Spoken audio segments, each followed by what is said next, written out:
Hello everyone, how are you all. I hope so आप सब लोग ठीक होंगे और अपनी पढ़ाई अच्छे से कर रहे होंगे। तो आज की सेशन में क्या करने वाले हैं अपन, आज की सेशन में अपन जो अपन ने कैपिटल स्ट्रक्चर चैप्टर स्टार्ट किया था उसमें इलस्ट्रेशन 9 तक कंप्लीट कर लिया था। इस सेशन में अपन इलस्ट्रेशन 10 करेंगे। जो अपना इलस्ट्रेशन 10 है वो अपना एमएम अप्रोच से रिलेटेड है, मोदी ग्लानियल मिलर अप्रोच। जिसमें अपन को दो चीजें पढ़नी पड़ती है, एक टैक्स से रिलेटेड, एक अपना विदाउट टैक्स से रिलेटेड। ठीक है, जो अपना इलस्ट्रेशन 10 है यहाँ पे थोड़ा सा टफ क्वेश्चन है मान सकते हैं, लेकिन अपन एक दो बार इसकी प्रैक्टिस करेंगे। मेरे कराने के बाद में आप प्रैक्टिस कर लेना तो अपन से बनने लगेगा।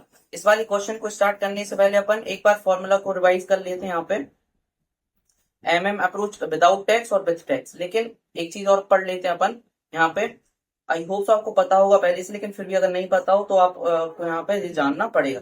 देखिए, दो फर्म होती है अपनी, एक लेवर्ड फर्म होती है, फिर लेवर्ड कंपनी, और एक होती है अपनी अनलेवर्ड कंपनी। तो लेवर्ड कंपनी मतलब क्या होता है? लेवर्ड कंपनी मतलब जिस भी कंपनी के पास इक्विटी भी है और साथ में क्या है, डेब्ट है। और अनलेवर्ड मतलब क्या होता है? अनलेवर्ड कंपनी मतलब जिस भी कंपनी के पास केवल इक्विटी है। आपने पहले वाले क्वेश्चन में पढ़ा होगा, या तो अगर नहीं पढ़ा है तो पहले से आपको पता होगा। ठीक है, अगर नहीं पढ़ता हो तो मैंने आपको एक बार ही बता दिया। देखिए, सबसे पहले अपन फॉर्मूला पढ़ते हैं एमएम अप्रोच, जिसमें टैक्स अपना नहीं रहता है। तो देखिए, इसमें वैल्यू फर्म कैसे निकलता है? इसमें वैल्यू फर्म ठीक वैसे ही निकलता है जैसा कि अभी तक अपन निकालते हैं, ईवीआईटी अपॉन क्यू। इसमें सेम वैसे ही निकलेगा। लेकिन के कैसे निकालना पड़ेगा? यहाँ पे अभी तक अपन कैसे निकाल के आए के वैल्यू ऑफ इक्विटी के फॉर्मूला से अपन के निकालते थे। क्या होता था? Value of equity equal to earning available for equity share holder divide by K. तो के चला जाता ऊपर, वैल्यू ऑफ इक्विटी आ जाता नीचे, तो यहाँ से अपन के निकाल लेते थे। लेकिन अगर एमएम अप्रोच से के निकालने बोला जाए तो अपन को अगर कोई इन्फॉर्मेशन गिवन नहीं है तो इस वाले फॉर्मूले से अपन को के निकालना पड़ेगा। क्या रहेगा? K equal to Q plus bracket में क्यू माइनस के डी करेंगे, इंटू कर देंगे डेब्ट अपॉन इक्विटी से, तो अपना यहाँ से के आ जाएगा। अगर बात करें अपन विथ टैक्स की, तो यहाँ पे अपन को देखिए वैल्यू ऑफ फर्म कैसे निकालना पड़ेगा। यहाँ पे थोड़ा डिफरेंट तरीके से अपन को वैल्यू ऑफ फर्म निकालना पड़ेगा अगर विथ टैक्स की बात की जाए। तो सबसे पहले अपन को क्या निकालना पड़ेगा? वैल्यू ऑफ फर्म निकालनी पड़ेगी किसकी? अनलेवर्ड कंपनी की। वो और उसमें ऐड करना पड़ेगा टैक्स बेनिफिट। तो यहाँ से अपन अपनी value of firm levered company की निकल के आएगी। अब यहाँ पे टैक्स बेनिफिट क्या है? तो टैक्स बेनिफिट मतलब यहाँ पे जितनी अपनी डेप्ट रहती है, डेप्ट पे अपन टैक्स रेट लगाते हैं, तो अपना यहाँ पे टैक्स मतलब डेप्ट पे अपना टैक्स लगता है उतने, उसको अपन यहाँ पे बोलते हैं टैक्स बेनिफिट। मतलब इतने का अपन को टैक्स बेनिफिट मिल रहा है। के कैसे निकालते हैं यहाँ पे? तो देखिए, के निकालते हैं यहाँ पे सबसे पहले अपन के लेते हैं अनलेवर्ड फर्म की, प्लस ब्रैकेट में के अनलेवर्ड फर्म माइनस करते हैं के डी इंटू डेप्ट अपॉन इक्विटी, और इंटू किससे कर देते हैं? वन माइनस टैक्स से इंटू कर देते हैं, तो यहाँ से अपना के निकल के आ जाता है। क्यू कैसे निकलेगा? क्यू मतलब ओवरऑल कॉस्ट ऑफ कैपिटल। तो कैसे निकलेगा? के लेंगे अपन अनलेवर्ड फर्म की, ब्रैकेट में वन माइनस डेप्ट अपॉन डेप्ट प्लस इक्विटी इंटू कर देंगे अपन टैक्स रेट से, तो अपना क्यू निकल के आ जाएगा। ठीक है, अगर आपने फॉर्मूला अभी तक लर्न नहीं करे हैं तो मैं आपको मतलब यहाँ पे बता दूं कि मतलब फॉर्मूले लर्न करने बहुत जरूरी है, क्योंकि इनके बिना अपना काम नहीं चल पाएगा। ठीक है, ज्यादा टफ नहीं है, दो तीन बार अगर आप अच्छे से याद कर लेंगे तो फिर आप नहीं भूलेंगे। स्टार्ट करें अपना यहाँ पे इलस्ट्रेशन 10। एक बार अपन क्वेश्चन को बहुत आराम से पढ़ते हैं थोड़ा, जिससे पूरा समझ में आ जाए, फिर अपन इसको सॉल्व करेंगे। देखिए, Blue Limited, an all-equity finance company, is considering the repurchase of 275 lakh equity shares. क्या कह रहे हैं यहाँ पे? ब्लू लिमिटेड एक क्या है? ऑल इक्विटी फाइनेंस कंपनी है। इसका क्या मतलब है? ऑल इक्विटी फाइनेंस कंपनी मतलब ये अभी अनलेवर्ड कंपनी यहाँ पे है। क्या कंसीडर कर रहे हैं कि वो रिपर्चेज करना चाह रहे हैं 275 लाख रुपए के शेयर्स। यहाँ पे 275 लाख रुपए के शेयर्स को क्या करना चाह रहे हैं? वो रिपर्चेज करना चाह रहे हैं, and to replace with it 15% debenture of the same amount. और क्या करना चाह रहे हैं? उस पर उसको रिप्लेस करना चाह रहे हैं कि वो उतने ही अमाउंट के 15% डिवेंचर यहाँ पे इशू कर देंगे। तो जब कंपनी में डेप्ट भी आ जाएगी तो कौन सी कंपनी बन जाएगी? यहाँ पे बन जाएगी लेवर्ड कंपनी। लेवर्ड कंपनी पहले कंपनी अनलेवर्ड कंपनी थी, फिर क्या करना चाह रहे हैं? वो कुछ मतलब 275 लाख अमाउंट के शेयर्स को रिपर्चेज करेंगे और डेप्ट को इश्यू कर देंगे, तो कंपनी में डेप्ट भी आ जाएगा, तो यहाँ से लेवर्ड कंपनी बन जाएगी। आगे, current market value of the company is rupees 1750 lakh with cost of capital 20%। क्या कह रहे हैं? अभी कंपनी की करंट मार्केट वैल्यू कितनी है? 1750 लाख रुपए कंपनी करंट वैल्यू, और कॉस्ट ऑफ इक्विटी मतलब कि यहाँ पे 20% है। आगे the company earning before interest and tax are expected to be remain constant in future. क्या कह रहे हैं कि मतलब कंपनी की ईबीआईटी इन फ्यूचर सेम रहेगी। अभी तो अनलेवर्ड कंपनी है, लेकिन अपन क्या करेंगे जब लेवर्ड कंपनी में जाएंगे तो इन फ्यूचर में जाके अपनी ईबीआईटी यहाँ पे सेम रहेगी। The company also has a policy of distributing its entire earning as dividend. यहाँ पे बोल रहे हैं कि कंपनी की पॉलिसी है कि वो अपनी एंटायर अर्निंग को डिस्ट्रीब्यूट कर देते हैं एज अ डिविडेंड। ठीक है, कोई दिक्कत नहीं है। Assuming the corporate tax rate as 30%, you are required to calculate the impact on following account of the change in capital structure as per Modigliani and Miller approach। तो क्या कहना है, अपन को कैलकुलेट करना है, एक तीन चीजें अपन को कैलकुलेट करनी है और अपन को इम्पैक्ट भी बताना है कि इम्पैक्ट क्या होगा। पहले क्या कैलकुलेट करना है, मार्केट वैल्यू ऑफ कंपनी, फिर ओवरऑल कॉस्ट ऑफ कैपिटल और कॉस्ट ऑफ इक्विटी। ठीक है, ऐसा अपना क्वेश्चन है। अपन को ये सारी इन्फॉर्मेशन यहाँ पे देख रखी है, तो अपन देख लेते हैं। सबसे पहले अपन एक इनका कैपिटल स्ट्रक्चर बना लेते हैं। देखिए अपने यहाँ पे कंपनी का नाम क्या है, ब्लू लिमिटेड नाम है। ठीक है, सॉल्यूशन यहाँ से स्टार्ट करते हैं। देखिए अपने पास ये ब्लू लिमिटेड नाम की कंपनी, ब्लू लिमिटेड कंपनी है। तो देखिए अभी कौन सी है, अभी अपनी अनलेवर्ड कंपनी। और जब अपन डेप्ट की इशू कर देंगे तो ये कौन सी कंपनी बन जाएगी, अपनी लेवर्ड कंपनी। तो अपन को क्या क्या देके रखा है, सबसे पहले देखिए अनलेवर्ड कंपनी में अपन के पास सिर्फ इक्विटी होता है, वैल्यू ऑफ इक्विटी, और वैल्यू ऑफ डेप्ट अपने पास नहीं रहता है। किसमें रहता है, लेवर्ड कंपनी में। तो इन दोनों को जोड़ते हैं तो वैल्यू ऑफ फर्म निकल के आ जाता है। Value of equity plus value of डेप्ट को जोड़ते हैं तो वैल्यू ऑफ फर्म निकल के आ जाता है। तो देखिए इन्होंने क्या बोल के रखा है, पहले अपन इसको यहाँ से कर देते हैं साफ, जिससे अपन को थोड़ा क्लियर दिखने लगे।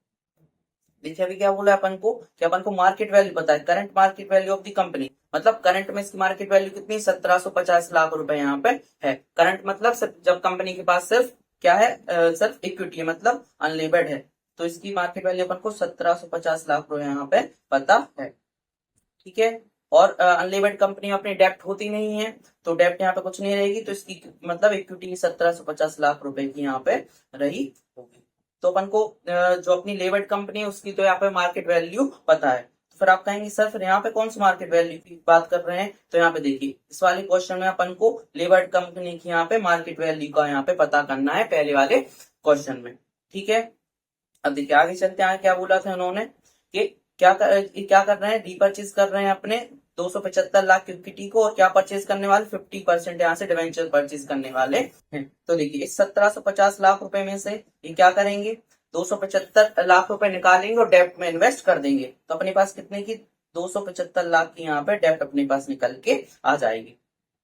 ठीक है, आगे चलते हैं। इन्होंने बता दिया कि अपन 50% यहाँ पे डिवेंचर इशू कर देंगे, और के यहाँ पे 20% दे के रखा है। तो देखिए यहाँ पे इसका के क्या दे के रखा है, के यहाँ पे 20% यहाँ पे दे के रखा है, और केडी क्या आ जाएगा, तो केडी अपन को कितना 15% दे के रखा है, लेकिन यहाँ पे अपने पास टैक्स भी है 30% का। तो केडी कैसे आ जाएगा, केडी आ जाएगा यहाँ पे, केडी कैसे निकलेगा, केडी निकलता है इंटरेस्ट 1 माइनस टैक्स करके। तो इंटरेस्ट कितना है अपने पास, इंटरेस्ट है 15%, टैक्स है अपना 30%, मतलब 0.30, तो इंटू कर देंगे यहाँ पे 0.70 से, कितना आ जाएगा 15 इंटू 0.70, तो आ जाएगा अपना 10.5%। और क्यू क्या हो जाएगा, अनलेवर्ड के केस में जो अपना के ही रहता है वही अपना यहाँ पे क्यू बन जाता है, ओवरऑल कॉस्ट ऑफ कैपिटल मतलब 20%। अब देखिए लेवर्ड कंपनी के केस में अपन तो को कुछ भी नहीं पता है, वैल्यू ऑफ इक्विटी भी नहीं पता है, वैल्यू फर्म भी नहीं पता है, और के भी नहीं पता है, सिर्फ केडी पता है। ठीक है, केडी इसमें केस में सेम हो जाएगा, तो इस पर सिर्फ टैक्स लगेगा। केडी पता है और क्यू भी नहीं पता है। अपन निकाल सकते थे वैल्यू ऑफ इक्विटी, लेकिन अपन को यहाँ पर कोई इन्फॉर्मेशन अवेलेबल नहीं है। वैल्यू ऑफ इक्विटी कैसे निकलता, वैल्यू ऑफ इक्विटी ऐसे निकल जाता है यहाँ पे, earning available for equity share holder divide by के। ठीक है, तो अपन earning available for equity share अपने पास नहीं है, ना कि अपने पास क्या है यहाँ पे के भी नहीं है, तो वैल्यू ऑफ इक्विटी कैसे निकलेगा, तो यहाँ पे इस वाले फॉर्मूले से नहीं निकल पाएगा। ठीक है, तो मैंने आपको अभी यहाँ पे फॉर्मूला पढ़ाया था, ये वाला देखिए, ये वाला फॉर्मूला यहाँ पे पढ़ाया था। जब अपने पास विथ टैक्स हो, यहाँ पे विथ टैक्स हो तो अपने पास वैल्यू ऑफ फर्म का कौन सा फॉर्मूला लगेगा, ये वाला, value of unlevered firm plus tax benefit. तो इस वाले फॉर्मूले से अपन क्या निकाल लेंगे, मार्केट वैल्यू यहाँ पे निकाल लेंगे। तो ये वाला हो जाएगा अपना market value of the company. आइए अपन यहाँ पे करते हैं कैलकुलेशन ऑफ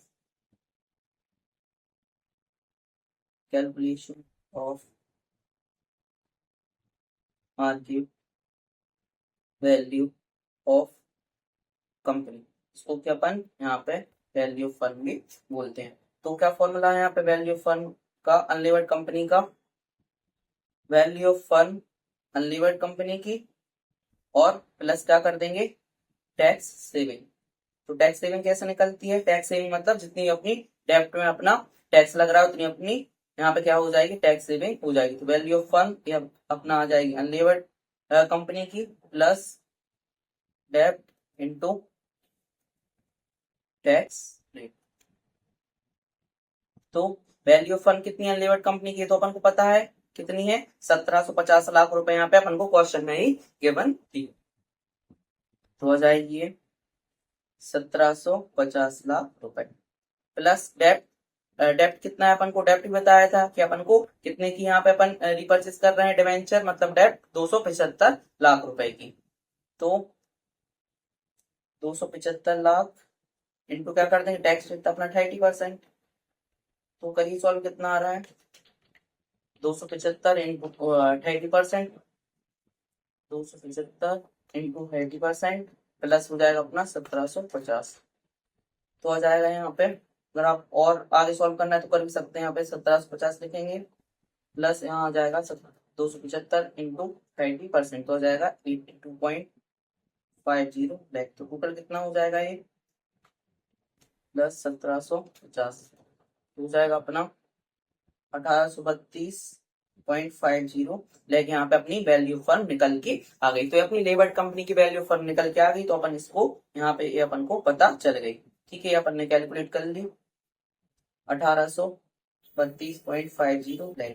तो अपन को वैल्यू ऑफ फर्म पता चल गई, इससे अपना क्या हो जाएगा, वैल्यू ऑफ इक्विटी अपनी यहाँ पे बैलेंस फिगर आ जाएगी 1832.5 माइनस 275, तो कितनी आ गई अपनी 1557.5 लाख। ये अपनी क्या आ गई, यहाँ से इक्विटी निकल के आ गई। ठीक है, आपको समझ में आ गया इसका कैलकुलेशन कि अपन ने कैसे निकाला है यहाँ पे मार्केट वैल्यू ऑफ फर्म। अपन ने फॉर्मूला लगाया और उसमें अपन ने क्या करा, value of firm unlevered firm की पुट कर दी, प्लस अपन ने टैक्स सेविंग लगा के अपन ने वैल्यू ऑफ फर्म निकाल ली अनलिवर्ड फर्म की। उससे क्या हुआ, यहाँ पे अपन को इक्विटी यहाँ पे क्या आ गया, इक्विटी अपनी बैलेंस फिगर यहाँ पे आ गई। अब आगे चलते हैं, आगे क्या बोला था दूसरे पॉइंट में ने अपन को यहाँ पे कैलकुलेट क्या करना था, कैलकुलेट करना था ओवरऑल कॉस्ट ऑफ कैपिटल, मतलब क्यू यहाँ पे कैलकुलेट करना था। ठीक है, तो वो यहाँ पे कैसे कैलकुलेट करेंगे अपन, यहाँ पे weighted average cost of capital वाले अपन यहाँ पे टेबल बनाएंगे, उससे अपन यहाँ पे कैलकुलेट करेंगे। देखिए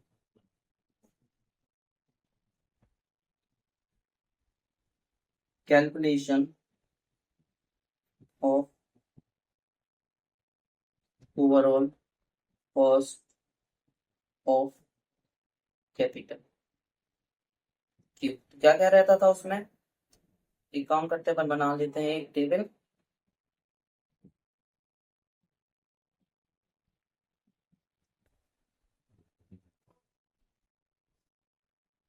यहाँ हो जाएगा अपना पर्टिकुलर, यहाँ हो जाएगा अमाउंट, वेट, यहाँ हो जाएगी कॉस्ट ऑफ कैपिटल, और यहाँ हो जाएगा अपनी WACC।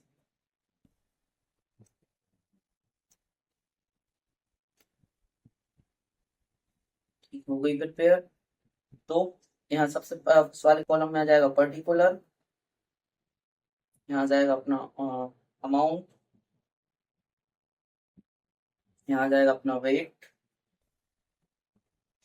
यहाँ जाएगा अपनी कॉस्ट ऑफ कैपिटल, यहाँ पे आ जाएगा अपना WACC, weighted average cost of capital. आपने कॉस्ट ऑफ कैपिटल में आप टेबल पढ़ के आए होंगे, तो यहाँ से ये अपना क्यू निकलता है। तो क्या क्या रहता है, दो चीजें अपने पास, इक्विटी है प्लस डेप्ट, इक्विटी प्लस डेप्ट। तो देखो ये अपन को अनलिवर्ड फंड की निकालना है। ठीक है, तो इक्विटी अपन ने अभी बैलेंस फिगर निकाला, कितना आया 1557.5, 1557.5 लैख थी और एक कितनी थी 275, ये तो अपन ऑलरेडी पता ही थी। तो टोटल कितना हो जाएगा 1557.5 प्लस 275, तो हो जाएगा यहाँ पे 1832.50 लैख। अब बेट कैसे निकलता है, तो बेट ऐसे निकलता है जितनी अपनी टोटल कैपिटल है इक्विटी प्लस डेब्ट, उसमें अपना इक्विटी का कितना परसेंटेज है, तो 1557.50 डिवाइड बाय 1832.50 कितनी आ रही है यहाँ पे 0.849 आ रही, राउंड ऑफ करके कितनी हो जाएगी यहाँ पे हो जाएगी 0.85। ये कितना हो जाएगा 275 डिवाइड बाय 1832.50, तो ये आ रहा है 0.15। इनका टोटल हमेशा 1 ही रहता है। अब कॉस्ट ऑफ कैपिटल कैसे निकलेगी, तो देखिए डेप्ट की तो अपन ने निकाल ली थी। देखिए अनलेवर्ड के केस में डेप्ट में की अपने निकाल ली थी, कितनी आई थी 10.50%, यह जाएगी 10.50%। अब इक्विटी इक्विटी के अपन को यहाँ से निकालनी पड़ेगी, ठीक है। तो देखिए इक्विटी की कैसे निकलेगी।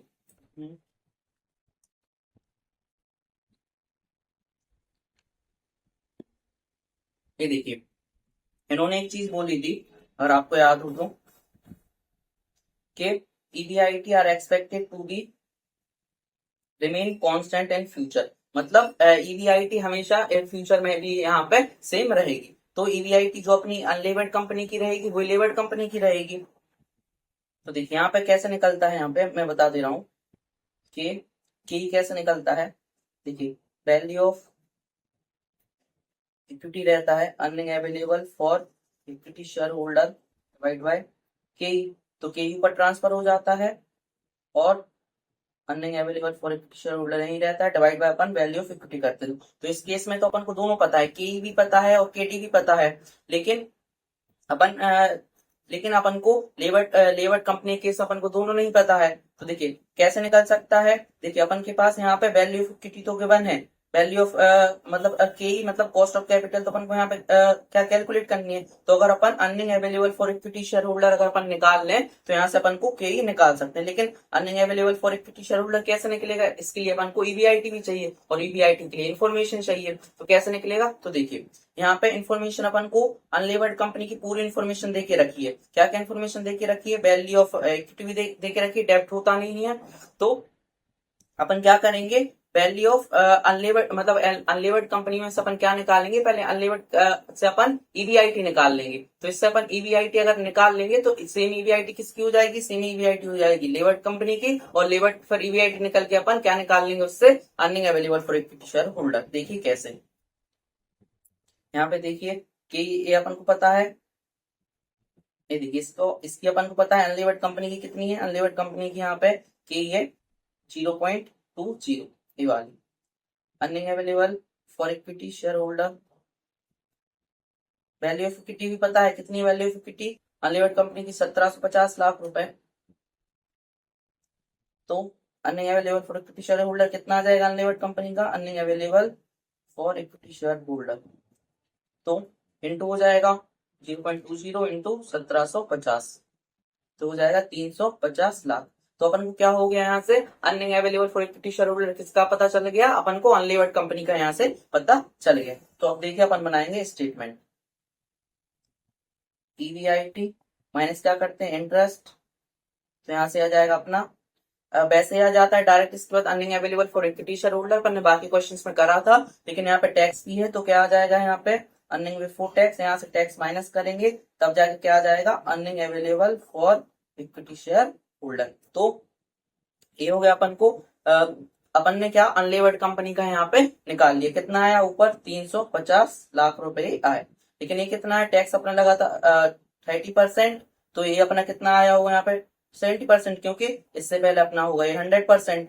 ठीक है, आया ना समझ में, ये अपना 100% रहता है, उसमें से अपन 30% टैक्स माइनस करते हैं जब जाके अपना यहाँ पे earning available for equity share holder आता है। तो अपन को 350 की वैल्यू पता है, तो 350 को अपन डिवाइड करेंगे 70 से, इंटू कर देंगे अपन इससे 30 से, तो यहाँ पे अपना कितना आ जाएगा टैक्स 150 आ जाएगा।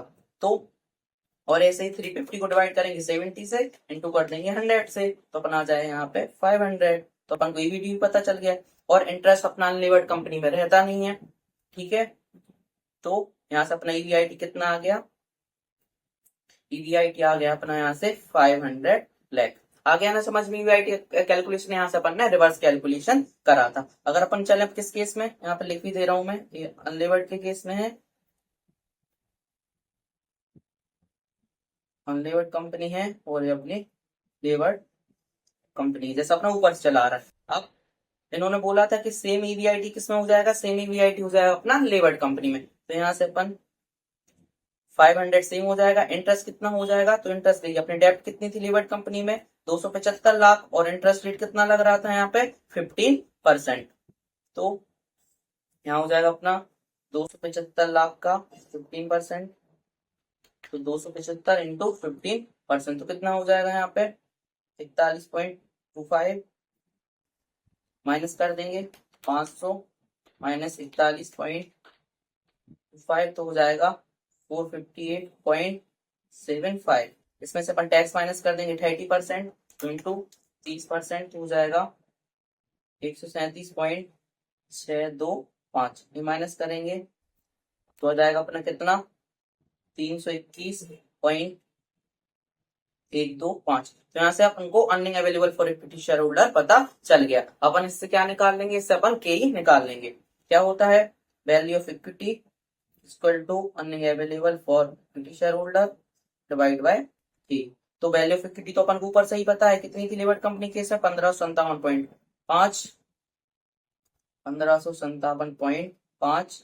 Earning available for equity share holder अभी निकाला, कितना आया 321.125 डिवाइड कर देंगे के से, तो के चला जाएगा ऊपर, और 321.125 डिवाइड बाय 1557.5, तो यहाँ से अपना के निकल के आ जाएगा। डिवाइड कर दीजिए 321.125 डिवाइड बाय 1557.5, तो कितना आ गया, यहाँ पे आ गया अपना 0.20617। तो राउंड ऑफ करके कितना हो जाएगा यहाँ पे 20.62%। यहाँ से अपना के निकल के आ गया। तो अपन ने सारी कैलकुलेशन किसके लिए की, के के लिए। कितनी आया यहाँ से 20.62% यहाँ से आ गया। तो देखियो अगर आपको समझ में नहीं आया तो मैं एक बार और समझा दे रहा हूँ। देखिए अपन को यहाँ से क्या निकालना था, के निकालना था, ठीक है, के निकालना था। तो किस वाले फॉर्मूले से निकलता है, वैल्यू ऑफ इक्विटी के फॉर्मूले से। तो अपन ने वैल्यू ऑफ इक्विटी का फॉर्मूला लगाया, earning available for equity share holder divide by K. तो यहाँ पे अपन को वैल्यू ऑफ इक्विटी तो पहले से पता थी, अपन को के यहाँ पे कैलकुलेट करना था, ये वाला के यहाँ पे कैलकुलेट करना था। तो यहाँ पे अपन एक ही ऑप्शन था कि अपन earning available for equity share holder यहाँ से निकाल लें। लेकिन अपन कैसे निकालते, अपन को तो ईवीआईटी पता ही नहीं था, क्योंकि ईवीआईटी पता होता जब तो अपन उसमें इंटरेस्ट माइनस करते, फिर टैक्स माइनस करते, तो earning available for equity share holder आता। लेकिन इन्होंने क्वेश्चन में एक बात बोल दी थी कि ईवीआईटी अपना इन फ्यूचर सेम रहेगा। तो अगर अपन अनलिमिटेड फर्म का यहाँ से क्या निकाल लें, ईवीआईटी निकाल लें, तो अपना यहाँ से क्या आ जाएगा, सेम ईवीआईटी इसमें भी यूज हो जाएगा। तो अपन ने क्या करा यहाँ से, अपन ने वैल्यू ऑफ इक्विटी की इसकी सारी इन्फॉर्मेशन देके रखी थी, तो यहाँ से अपन ने earning available for equity share holder निकाल दिया, फिर रिवर्स कैलकुलेशन करा तो इसकी ईवीआईटी यहाँ से अपनी आ गई। ठीक है, तो सेम ईवीआईटी अपन ने इसमें यूज कर ली और अपन ने यहाँ पे के कैलकुलेट कर लिया। ठीक है, अब यहाँ से इंटू कर दीजिए, तो 0.85 इंटू 20.62, तो हो जाएगा यहाँ से 17.527, और 0.15 का इंटू 10.50, तो यहाँ निकल के आ गया 1.75। ऐड कर दीजिए दोनों को, 17.527 प्लस 1.505, तो यहाँ पे आ गया 19.10%। तो यहाँ पे क्यू कितना निकल के आ गया, अपना क्यू निकल के आ गया 19.10, यहाँ पे निकल के आ गया। तो अपन ने यहाँ पे के भी निकाल लिया और क्यू भी निकाल लिया। एक चीज और आप यहाँ पे लिख सकते हैं, देखिए इन्होंने एक चीज और यहाँ पे पूछी थी, अपन को इम्पैक्ट पूछा था, है ना। देखिए यहाँ पे impact on the following account अपन को ये बताना था। यहाँ पे अपन को इम्पैक्ट बताना था, impact on the following account. तो देखिए पहले अपनी वैल्यू ऑफ फर्म कितनी थी, यहाँ पे वैल्यू ऑफ फर्म थी, पहले वैल्यू ऑफ फर्म थी 1750 लाख रुपए, लेकिन बाद में कितनी हो गई, बाद में अपनी हो गई 1832 लाख रुपए, मतलब 1832.50 लाख रुपीज, क्योंकि अपन ने यहाँ पे डेप्ट भी इंट्रोड्यूस हो गया। तो क्या इम्पैक्ट आ गया, पहले 1750 थी, अब 1832.50 हो गई, तो 1832.50 माइनस 1750, मतलब अपनी 82.5 से, मतलब 82.5 से अपनी यहाँ पे वैल्यू बढ़ गई फर्म की। तो यहाँ पे इम्पैक्ट क्या लिख देंगे,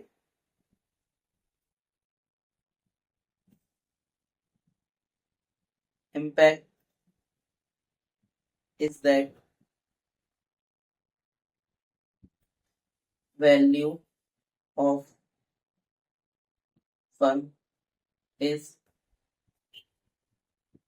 increased by 82.5 lakh, आई यहाँ पे लिख सकते हैं अपन, या फिर ब्रैकेट में लिख दें डायरेक्ट। पहले अपनी कितनी थी, अभी न्यू हो गई है 1832.50, पहले थी 1750, तो इस तरीके से अपनी यहाँ पे 82.50 लाख से अपनी वैल्यू ऑफ फंड बढ़ गई। और यहाँ पे अपना जो ओवरऑल कॉस्ट ऑफ कैपिटल पहले कितना था, पहले अपन देख लेते हैं। ओवरऑल कॉस्ट ऑफ कैपिटल पहले अपना 20% था, तो अब कितना हो गया, अब यहाँ पे हो गया 19.10। तो यहाँ पे क्या इम्पैक्ट आया, impact on overall cost of capital is that Q is increase by, कितने से इंक्रीज हो गया, पहले कितना था, सॉरी मतलब डिक्रीज हो गया, यहाँ पे इंक्रीज नहीं है, डिक्रीज आएगा, ठीक है। डिक्रीज बाय कितने से डिक्रीज हो गया, पहले 20 था, अब कितना हो गया 19.10, तो 20 माइनस 19.10, तो क्या 0.90 लिख सकते हैं, या फिर 0.89, क्योंकि राउंड ऑफ करके 11 नहीं हो सकता, तो 0.90, मतलब कितने से डिक्रीज हो गया, 0.90 से यहाँ पे डिक्रीज हो गया। यहाँ पे देख लेते हैं अपन, देखिए यहाँ पे इन्होंने क्या करा है, 19.11 करा है, तो अगर आप यहाँ पे 9 पॉइंट की जगह यहाँ पे 11 भी कर सकते हैं, राउंड ऑफ करके इतना भी करेंगे तो भी यहाँ पे चल जाएगा। तो यहाँ पे अपन ने क्या किया, ओवरऑल कॉस्ट ऑफ कैपिटल भी निकाल ली। देखिए अपने पास यहाँ पे ऑप्शन अवेलेबल था, इसलिए अपन ने क्या कि यहाँ पे फॉर्मूले का यूज नहीं करा, जो भी अपन ऊपर पढ़ के आए ये वाले फॉर्मूले अपन यहाँ पे पढ़ के इनका यूज यहाँ पे नहीं करा। लेकिन क्या होता अगर इन्फॉर्मेशन अवेलेबल अगर नहीं होती अपन को, तो अपन को जो अपन ने के यहाँ पे कैलकुलेट करा, ये वाला जो के अपन ने यहाँ पे कैलकुलेट करा, वो अपन को किससे निकालना पड़ता, बाय फॉर्मूले के द्वारा यहाँ पे निकालना पड़ता। और जो क्यू है, क्यू जो अपन ने यहाँ पे निकाला ओवरऑल कॉस्ट ऑफ कैपिटल, ये भी अपन को फॉर्मूले से निकालना पड़ता। तो अपन क्या करते हैं, अल्टरनेटिव बेस करके अपन इनको फॉर्मूले के द्वारा निकालते हैं। तो यहाँ पे यहाँ निकालते हैं, ठीक है, अल्टरनेटिव बेस करके यहाँ पे निकालते हैं।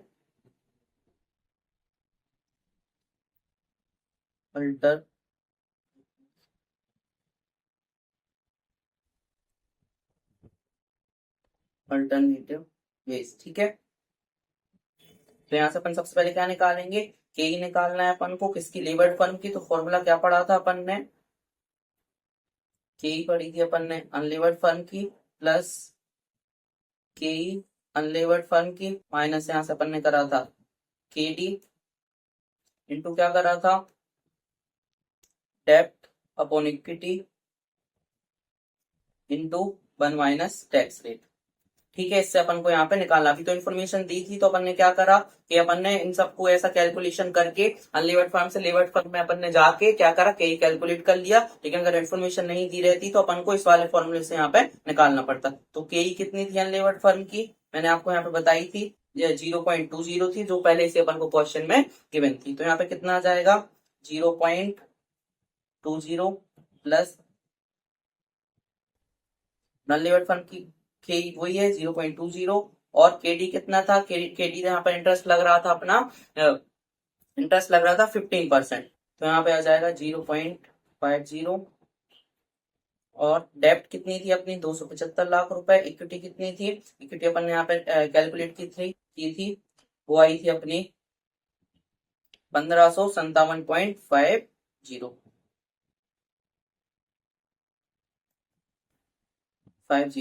टैक्स कितना हो जाएगा, 1 माइनस 0.30, इसको कैलकुलेट करेंगे तो अपना सेम रेट यहाँ पे आ जाएगा 0.20 प्लस यहाँ पे हो जाएगा 0.05 इंटू करेंगे, इसको सॉल्व करिए तो यहाँ पे आ जाएगा 275 into 0.70 divide by 1557 plus 5 zero divide कर देंगे तो आ जाएगा कितना, कितना आ रहा है 0.1235 ऐसा कुछ आ रहा है, इंटू कर देंगे 0.05 से।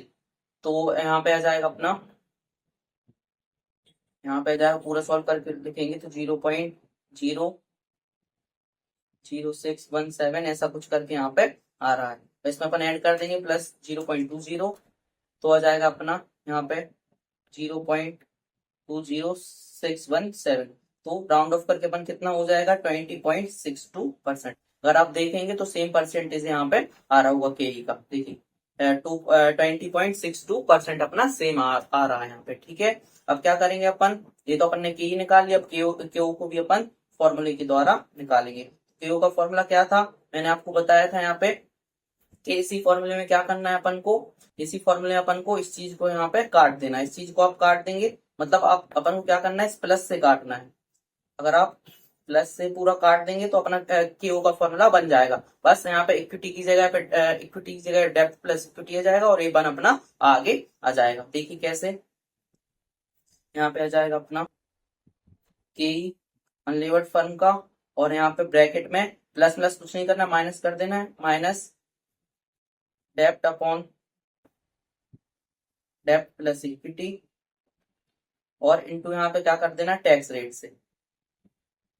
टैक्स रेट पूरा सेम फॉर्मूला है, बस अपन को यहाँ से यहाँ तक पूरा काट देना है और इक्विटी की जगह इक्विटी प्लस डेप्ट आएगा और जो वन अपना आगे चला जाएगा तो सेम फॉर्मूला अपना बन जाएगा। इसमें आप रखिए इसकी सारी वैल्यू। तो के कितना था अनलेवर्ड फर्म का 0.20 माइनस डेप्ट कितनी थी, डेप्ट थी अपनी 275 लाख अपॉन 275 डेप्ट है, प्लस इक्विटी कितनी है अपनी अनलेवर्ड फर्म की, वो है अपनी 1557.5 1557.5 और इंटू टैक्स रेट कर देंगे तो अपना है 30%, यहाँ पर 0.30 बात एक ही है। तो सॉल्व करिए, यहाँ पे आ जाएगा अपना 0.20 275 डिवाइड बाय यहाँ पे हो जाएगा 275 प्लस 1557.50 हो जाएगा अपना 1832.50 इंटू 30%। तो इसको सॉल्व कर लीजिए तो अपना आंसर आ जाएगा। और सॉल्व करूं, ठीक है आगे कर दे रहा हूँ सॉल्व, कोई दिक्कत नहीं है। तो यहाँ आ जाएगा 275 डिवाइड बाय 1832.50 इंटू 30%। तो यहाँ आ रहा है अपना 0.450 ऐसा कुछ आएगा। तो आप कैलकुलेटर में सॉल्व कर लेना, इसको माइनस हो जाएगा प्लस 1 करके तो आ जाएगा 0.95 और इंटू कर देना 0.20 से तो आ जाएगा अपना यहाँ पे ये आ रहा है अपना 0.1909 तो मतलब राउंड ऑफ करके आ जाएगा 19.10%। ठीक है, तो अपना यहाँ पे क्यू आ गया। यहाँ पे आप देख लेते हैं अपना क्यू यही आया था 19.10 और आगे अगर आप राउंड ऑफ करके लिखना है तो 19.11 यहाँ पे परसेंट आ जाएगा। तो अपन ने क्या करा है यहाँ पे, पहले अपन ने मतलब सिर्फ इन्फॉर्मेशन की उससे कैलकुलेट किया, फिर अपन ने इसको बाय फॉर्मूला के द्वारा भी इसको दोनों को के को और के को कैलकुलेट कर लिया। हाँ मैं मान रहा हूँ यहाँ पे थोड़ा सा जो अपना क्वेश्चन है थोड़ा सा यहाँ पे लंबा भी है, लेंथी भी है और मतलब समझने में इसको दिक्कत हो सकती है। तो आपको कुछ नहीं करना है, मैं आपको एक बार और समझा दे रहा हूँ, इसका क्रक्स दे रहा हूँ क्या है कि देखिए सबसे पहले अपन को क्या था यहाँ पे इन्होंने बोला था कि अपनी ऑल इक्विटी मतलब अपनी अनलीवर्ड फर्म, तो आप ये वाला फॉर्मेट बना लेना पहले, ठीक है, इससे सब क्लियर हो जाएगा। तो इससे अपन को क्या करना है, फिर 1750 से सोच रहे हैं 275 लाख की इक्विटी निकाल के अपन डेप्ट यहाँ पे क्या कर ले, डेप्ट अपन मतलब मार्केट में इशू करते तो 275 लाख की डेप्ट आ जाएगी। फिर यहाँ से आप क्या कर लेना, के अपन को पता है यहाँ का, अपन को केडी भी पता है और क्यू भी अपन को पता है, क्योंकि अनलीवर्ड फर्म में जो के रहता है वही क्यू रहता है और अपन को ये तो पता ही है केडी। तो अब अपन को क्या करना है, यहाँ से कोई इन्फॉर्मेशन अवेलेबल नहीं है तो उन्होंने पूछा भी है तो अपन फर्स्ट पॉइंट अपन मार्केट वैल्यू निकालेंगे कंपनी की, तो 1832.50 आएगी, यहाँ रख देंगे तो अपना बैलेंस फिगर ये आ जाएगा, ये अपना बैलेंस फिगर आ जाएगा। क्या आ जाएगा, वैल्यू ऑफ इक्विटी। फिर क्या करना है अपन को, फिर आप ये वाला फॉर्मेट बना लेना जो अपन कॉस्ट ऑफ कैपिटल में बनाते हैं, weighted average cost of capital निकालते टाइम। तो अपन को ये सब सारी चीजें यहाँ पे पता है, ठीक है, ये सारी चीजें पता है। वेट अपन ने निकाल लिया, ए भी पता था, सिर्फ अपन को कॉस्ट ऑफ इक्विटी यहाँ पे निकालनी थी। तो कॉस्ट ऑफ इक्विटी निकालने का क्या तरीका है, कॉस्ट ऑफ इक्विटी निकालने के अपन के लिए ए वाला यहाँ पे फॉर्मूला यहाँ पे पुट करना पड़ेगा। तो अपन को वैल्यू ऑफ इक्विटी तो ऊपर पता है, कितनी वैल्यू ऑफ इक्विटी 1557.50, लेकिन यहाँ पे अपन को earning available for equity share holder नहीं पता है, क्योंकि के तो अपन को कैलकुलेट करना है, तो अपन को earning available for equity share holder पता होना चाहिए। यहाँ पे ये नहीं पता, तो लेकिन कैसे निकलेगा, इसके लिए अपन को ईवीआईटी पता होनी चाहिए। तो ईवीआईटी के लिए कोई इन्फॉर्मेशन नहीं दी गई है, लेकिन इन्होंने बोला था कि ईवीआईटी अपनी इन फ्यूचर जाके सेम रहेगी। तो मतलब जो अनलेवर्ड कंपनी में ईवीआईटी रहेगी वही अपनी लेवर्ड कंपनी में काम में आएगी। तो अपन को इन्फॉर्मेशन दे के रखी थी अनलेवर्ड कंपनी में। तो यहाँ से अपन ने क्या करा, देखिए earning available for equity share holder निकाल लिया, क्योंकि अपन को यहाँ पे इसकी भी इन्फॉर्मेशन दे के रखी थी, इसकी भी इन्फॉर्मेशन दे के रखी थी वैल्यू ऑफ इक्विटी की। तो यहाँ से अपन ने earning available for equity share holder निकाल लिया, फिर अपन ने यहाँ से इसको यहाँ पे पुट करा और अपन ने रिवर्स जाके इसकी ईवीआईटी निकाल ली। फिर यहाँ पे अपन ने ईवीआईटी रखी है, फिर अपन ने माइनस करके यहाँ से earning available for equity share holder निकाल लिया। फिर यहाँ पे इसको अपन ने पुट कर दिया, यहाँ पे ये अपन को पता ही था, तो यहाँ से अपन ने की डिराइव कर ली, यहाँ पे के ही रखी, तो यहाँ से क्यू आ गया। और अल्टरनेटिव बेस में अपन ने फॉर्मूला लगा के दोनों की के भी निकाल ली और क्यू भी यहाँ पे अपन ने निकाल लिया।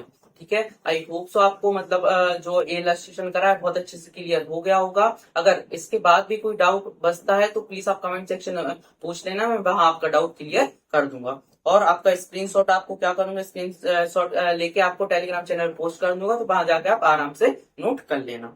तो यहाँ पे अपन ने क्या किया, इलस्ट्रेशन नंबर 10 कंप्लीट कर लिया। तो सारे जो भी थ्योरीज थी उससे रिलेटेड अपन यहाँ पे अभी तक मतलब मोस्टली इलस्ट्रेशन में ही थ्योरीज के क्वेश्चन है, तो अपन ने कंप्लीट कर लिया। अब नेक्स्ट इलस्ट्रेशन अपना 11 से स्टार्ट होगा, उसमें क्या रहेगा, कैपिटल स्ट्रक्चर से रिलेटेड अपने क्वेश्चन रहेंगे। तो वो अपन ज्यादा टफ नहीं है, मतलब आराम से हो जाएंगे, उसमें दिक्कत नहीं है। अभी तक के यही क्वेश्चन में जो क्या बोलते हैं आर्बिट्री से रिलेटेड क्वेश्चन थे और थ्योरी से रिलेटेड क्वेश्चन थे, वही थोड़े टफ थे, तो अपन ने आराम से उनको पढ़ के आराम से उनको कंप्लीट किया।